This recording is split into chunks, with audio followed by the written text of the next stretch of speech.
बिस्मिल्लाहिर्रहमानिर्रहीम अस्सलामुअलैकुम वरहमतुल्लाहि वबरकातुहू। उम्मीद है दोस्तों सब खैर आफिस से होंगे। आज के अपने इस वीडियो के अंदर हम CS610 कंप्यूटर नेटवर्क्स का लेक्चर नंबर 17 जो है वो कवर करने जा रहे हैं, जिसमें यहाँ पे सबसे पहले इम्पोर्टेंट आपके दो MCQs भी बन सकते हैं या दो आपके शॉर्ट क्वेश्चन भी बन सकते हैं कि सर आपको MCQs में पूछ सकते हैं कि बताओ राउटिंग टेबल्स को बिल्ड करने के कितने तरीके हैं। तो आपने ये बताना है कि राउटिंग टेबल्स को बिल्ड करने के दो मेथड्स हैं। ये आपका MCQs आ सकता है, या अगर सर आपको शॉर्ट में पूछें तो आपको पूछ सकते हैं कि बिल्डिंग राउटिंग टेबल्स के दो मेथड्स के नाम बताओ। तो आपने कहना है जब हम राउटिंग टेबल्स को बिल्ड करते हैं यानी बनाते हैं तो उसके दो तरीके कौन कौन से हैं, मैनुअल एंट्री और दूसरा सॉफ्टवेयर के थ्रू।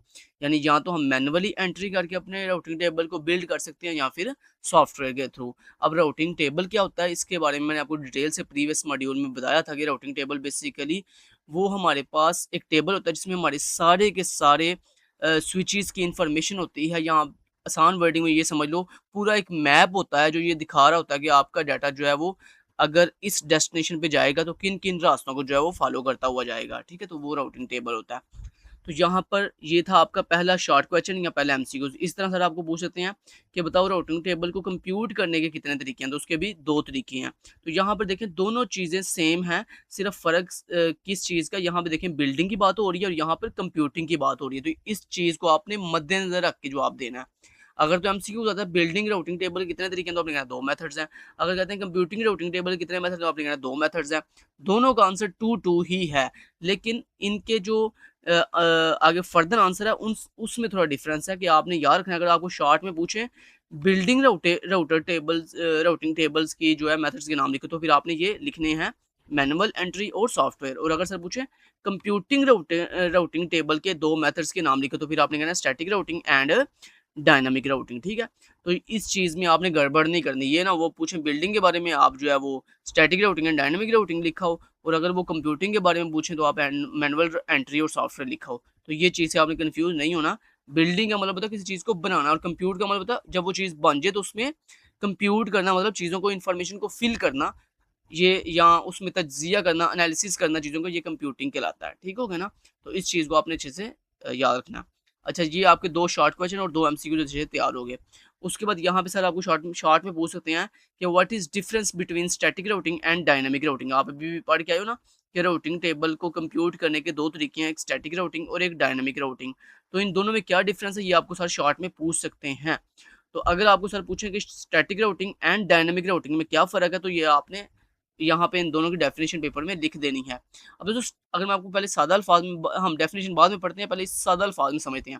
स्टैटिक राउटिंग जनाब वो राउटिंग होती है जो फिक्स्ड एक पाथ होता है। यानी मान लो कि आपके पास एक बंदा है जिसको आपने कोई डाटा दे के भेजना है।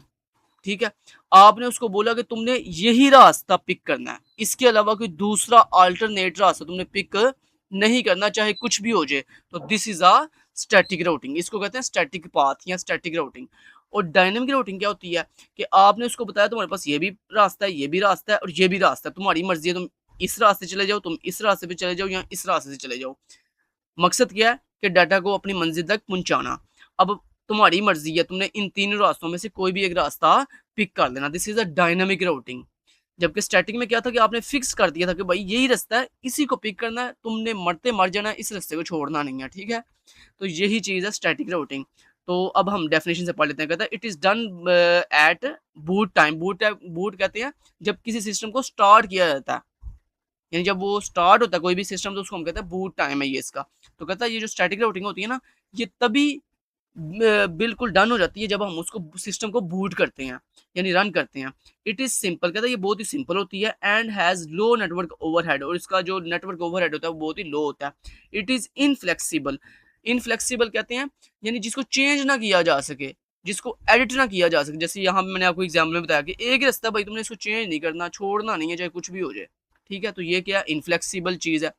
तो ये आपने इसके पॉइंट्स याद रखने हैं कि स्टैटिक राउटिंग जो है वो बूट टाइम पे डन होती है, ये बहुत ही सिंपल होती है, इसका नेटवर्क ओवरहेड बहुत ही लो होता है और ये इनफ्लेक्सिबल होता है, मतलब इसको चेंज नहीं किया जा सकता। जबकि डायनेमिक राउटिंग की अगर हम बात करें तो ये ऑटोमेटिकली अपडेट होती है। ऑटोमेटिकली अपडेट मतलब जैसे जैसे इसको मतलब मान लो हमने 3 रास्ते दिए थे ना, एक रास्ते पे फॉल्ट है तो ऑटोमेटिक दूसरा रास्ता पिक हो जाएगा, दूसरे रास्ते पे इशू आ गया, एरर आ गया, तो तीसरा रास्ता ऑटोमेटिक पिक हो जाएगा। तो मतलब ये अपने आप को खुद ब खुद डायनामिक रूटिंग वो रूटिंग होती है जो अपने आप को अकॉर्डिंग टू सिचुएशन जो है वो क्या करती रहती है, खुद ब खुद ऑटोमेटिकली अपडेट करती रहती है। और अब यहाँ पे देखिए मैं बता रहा था, it allows automatic update bye programmer, यानी इसको प्रोग्रामर के थ्रू जो है वो ऑटोमेटिकली क्या किया जाता है, अपडेट करने का अलो कर दिया जाता है। आगे कहता है it can work around network failures automatically, कहता है ये नेटवर्क फेलियर्स के अकॉर्डिंग ऑटोमेटिकली जो है वो वर्क करता है। मतलब अगर नेटवर्क के किसी एक लिंक लिंक मैंने आपको प्रीवियस लेक्चर में भी बताया था, लिंक कहते हैं रास्ते को, वो रास्ता जिसके थ्रू आपने डाटा को फॉरवर्ड करना है उसको हम लिंक कहते हैं नेटवर्किंग की दुनिया में। तो ये वो बोल रहा है, कहता है इसके ये जो नेटवर्क फेलियर होता है ना, ये इस नेटवर्क फेलियर के अकॉर्डिंग अपने रास्ते को खुद ब खुद क्या करता रहता है, अपडेट करता रहता है, ऑटोमेटिकली जो है वो वर्क करता रहता है। मगर मतलब अगर एक रास्ते पे खतरा आ गया या इशू आ गया, बिजी हो गया कि रास्ता, तो वो ऑटोमेटिक दूसरे रास्ते पे मूव कर जाएगा। तो उम्मीद है आपको समझ आ गई होगी कि static routing and dynamic routing में क्या फ़र्क है। उसके बाद दोस्तों आपको सर जो है वो शॉर्ट क्वेश्चन में या एमसीक्यू में पूछ सकते हैं कि बताओ computing shortest path in a graph के लिए हम किस एल्गोरिदम का इस्तेमाल करते हैं। सर आपको शॉर्ट में अगर पूछें, सॉरी एमसीक्यूज में, कि बताओ नेटवर्किंग की दुनिया के अंदर हमारे जितने भी रूट्स होते हैं, उन रूट्स में से शॉर्टेस्ट पाथ फाइंड करने का या कंप्यूट करने का ग्राफ के अंदर कौन सा एल्गोरिदम यूज होता है। तो आपने कहना डिजकस्ट्रा एल्गोरिदम, ये इसका नाम याद कर लें, ये आपके एमसीक्यूज के लिए इंपॉर्टेंट है कि जनाब डिजकस नेटवर्किंग के अंदर डिजकस्ट्रा एल्गोरिदम का जो है वो इस्तेमाल किया जाता है किसके लिए, शॉर्टेस्ट पाथ फाइंड करने के लिए। और अगर आपको शॉर्ट क्वेश्चन के अंदर डिजकस्ट्रा एल्गोरिदम की डेफिनेशन पूछी जाए तो आपने लिखना है Dijkstra algorithm to compute shortest path from each node to every other node. Node कहते हैं कंप्यूटर को, आपकी वो डिवाइस जहां से डाटा सेंड होना है और जहां पे डाटा रिसीव होना है। तो नोड बेसिकली हमारी वो डिवाइस होती है, हमारा वो कंप्यूटर होता है। तो वो कह रहा है एक कंप्यूटर से बाकी तमाम कंप्यूटर्स की तरफ जाने वाले रास्तों में से सबसे शॉर्टेस्ट पाथ, सबसे इजीएस्ट पाथ फाइंड करने का जो एल्गोरिदम है उसको क्या कहते हैं, डिजकस्ट्रा एल्गोरिदम कहते हैं। ठीक है, इसकी समझ आ गई। नेक्स्ट दोस्तों वेटेड ग्राफ। वेटेड ग्राफ कौन सा होता है, एक ऐसा ग्राफ जिसके ऊपर कॉस्ट लिखी होती है कि मतलब अगर आप ये रास्ता चूज करोगे तो इतनी कॉस्ट पे करनी पड़ेगी, अगर आप ये रास्ता चूज, जैसे मैं पहले आपको मान लो एक ग्राफ ये होता है ना जिसमें आपको नोड गिवन होती हैं और ये इस तरह से एजेस गिवन होते हैं। तो पहले आप ये समझ लो कि इसमें ये जो लाइन आपको दिखाई दे रही है ना, दिस इज ये लाइन, ये बेसिकली ये आपके वो रास्ते हैं, वो रास्ता है जहां पर हमारा डाटा ट्रांसफर होगा, जिस जिस रास्ते के थ्रू हमारा डाटा ट्रांसफर होगा। तो इस रास्ते को बेसिकली या तो एज कहते हैं या फिर लिंक्स कहते हैं। डाटा स्ट्रक्चर की दुनिया में इसको एज कहते हैं और नेटवर्किंग की दुनिया में इसको, इस रास्ते को हम, इस लाइन को या इस रास्ते को हम क्या कहते हैं, लिंक्स कहते हैं। तो आपने इसका नाम याद रखना है, ये आपको सारे पेपर में एमसीक्यूज में पूछ सकते हैं डायग्राम देकर कि बताओ ये जो लाइन है इसको क्या कहते हैं। तो आपने कहना इसको लिंक्स कहते हैं या फिर एज कहते हैं। ठीक हो गया।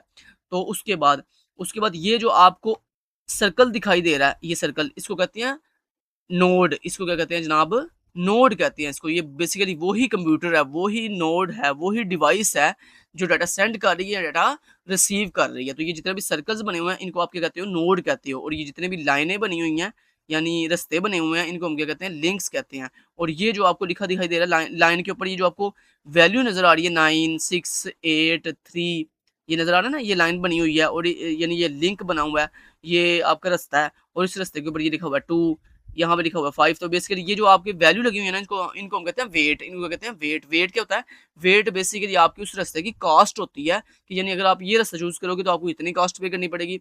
जैसे मान लो आपको मैं कहता हूँ अगर आप लाहौर से कराची जाओगे तो आपको 5,000 रुपया कॉस्ट पे करनी पड़ेगी, अगर आप कराची से हैदराबाद जाते हो तो आपको 2,000 रुपया कॉस्ट पे करनी पड़ेगी।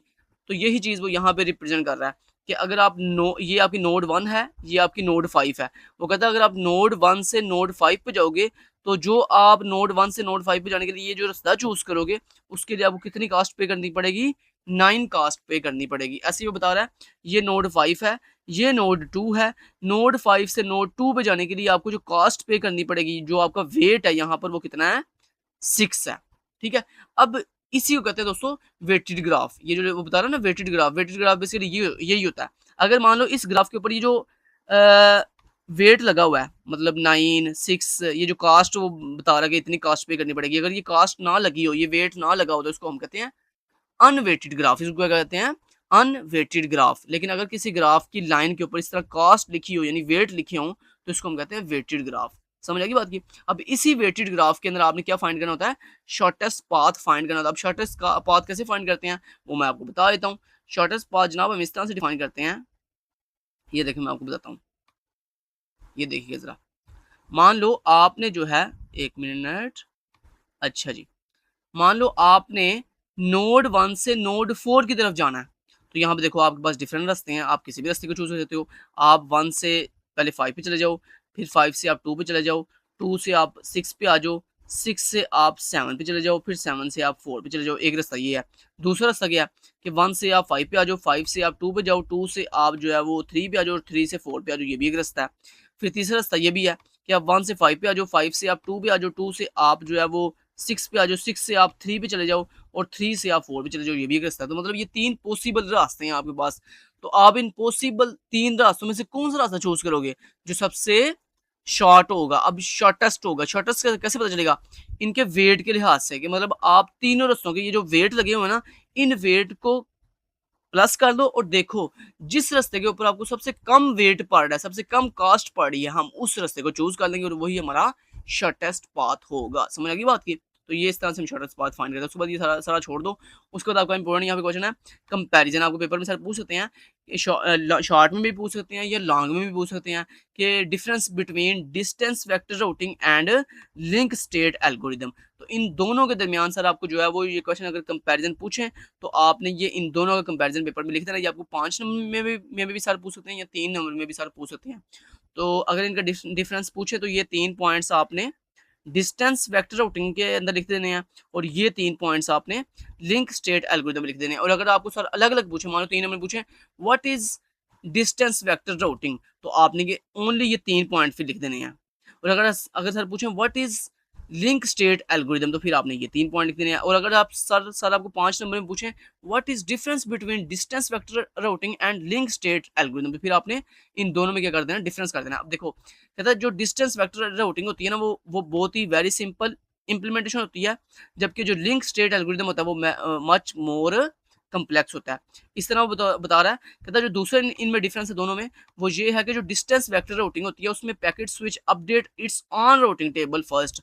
यानी वो कह रहा है कि डिस्टेंस वेक्टर राउटिंग के अंदर क्या होता है कि जो उसका पैकेट स्विच होता है ना, वो अपने खुद के राउटिंग टेबल के थ्रू अपने आप को अपडेट करता है। जबकि लिंक स्टेट एल्गोरिदम में क्या होता है, स्विचेस परफॉर्म इंडिपेंडेंट कंप्यूटेशन, मतलब वो उसके अंदर जो लिंक स्टेट एल्गोरिदम के अंदर जो स्विचेस लगे होते हैं वो अपनी परफॉर्मेंस कंप्यूट करते हैं किसके लिहाज से, इंडिपेंडेंट, मतलब किसी को नहीं देखते, वो किसी चीज़ को नहीं देखते बल्कि इंडिपेंडेंटली अपनी स्विचेस की जो परफॉर्मेंस है उसको कंप्यूट कर रहे होते हैं, कंप्यूटेशन उनकी कर रहे होते हैं। अच्छा, उसके बाद तीसरा जो डिफरेंस है वो ये है, कहता है जो डिस्टेंस वेक्टर राउटिंग होती है उसमें वो यूज़ करता है किसको, रिप को, RIP, रिप का इस्तेमाल करता है। जबकि लिंक स्टेट एल्गोरिदम किसका इस्तेमाल करता है, वो OSPF का इस्तेमाल करता है।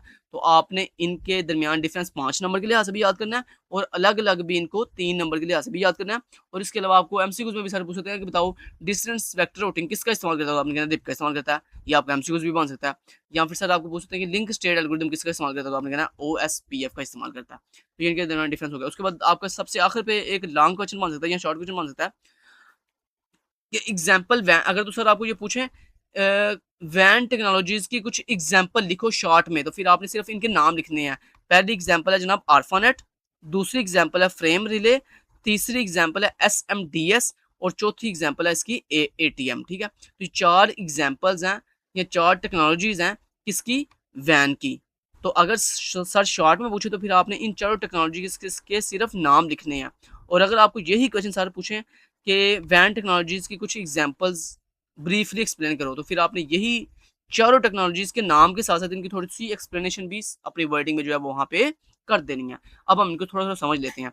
तो सबसे पहली जो वैन वाइड एरिया नेटवर्क की जो सबसे पहली टेक्नोलॉजी है वो दोस्तों वो कौन-सी है जी, आर्फानेट। अब इनके अंदर एमसीक्यूज़ भी बन सकते हैं बड़े से, और इनके शॉर्ट क्वेश्चन भी बन सकते हैं कि सर आपको सिर्फ ओनली आर्फानेट के बारे में पूछें तो फिर आपने सिर्फ ओनली आर्फानेट के बारे में पूछना है, तो मतलब डिफरेंट एंगल से सर पूछ सकते हैं।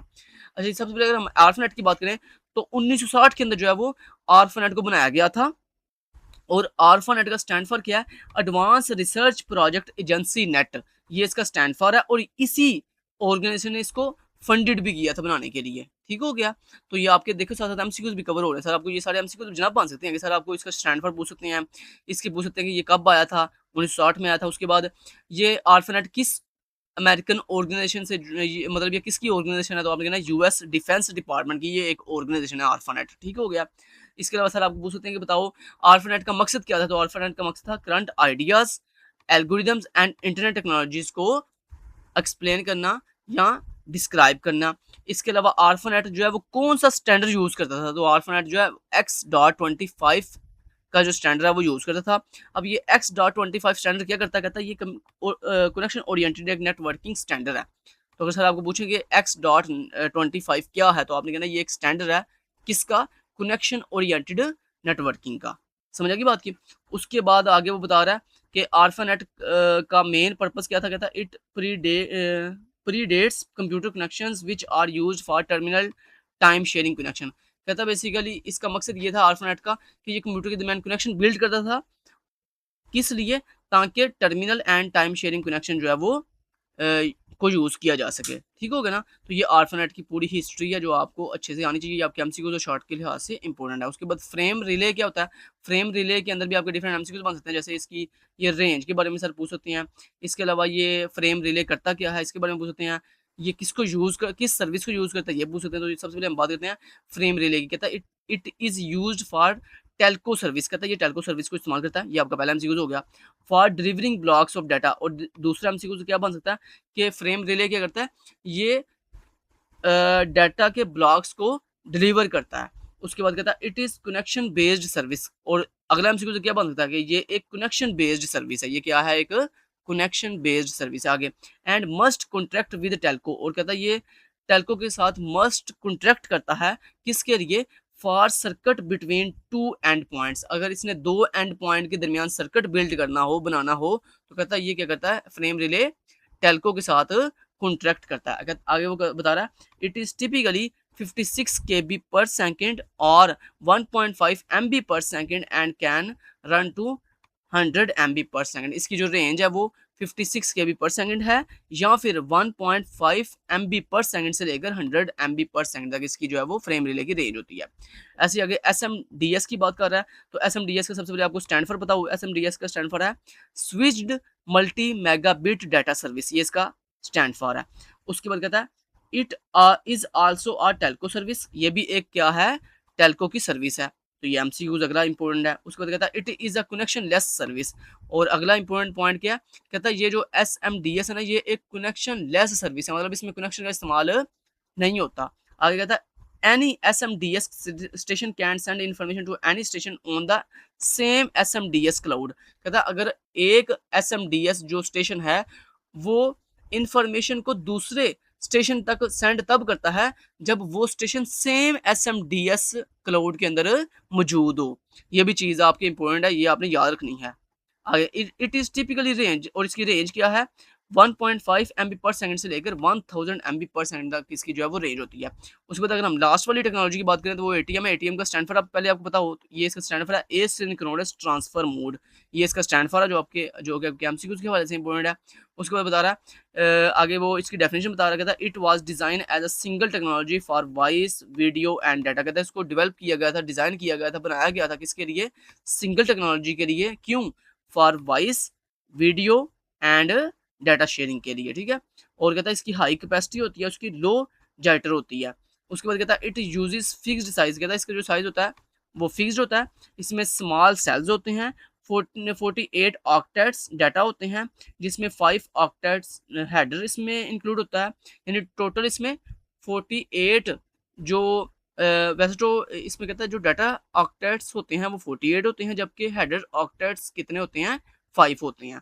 तो ये इसके इंपॉर्टेंट एमसीक्यूज हैं ATM के, ये आपने अच्छे से याद कर लेने हैं। It can also connect multiple ATM switches into a network. कहता है इसका काम क्या होता है कि ये मल्टीपल ATM स्विचेस को जो है वो नेटवर्क से कनेक्ट करवाता है। तो ये लास्ट वाली जो लाइन है ना, इसमें बड़े से एमसीक्यूज भी हैं इसके, और इसका इंपॉर्टेंट शॉर्ट क्वेश्चन भी इसमें बन सकता है।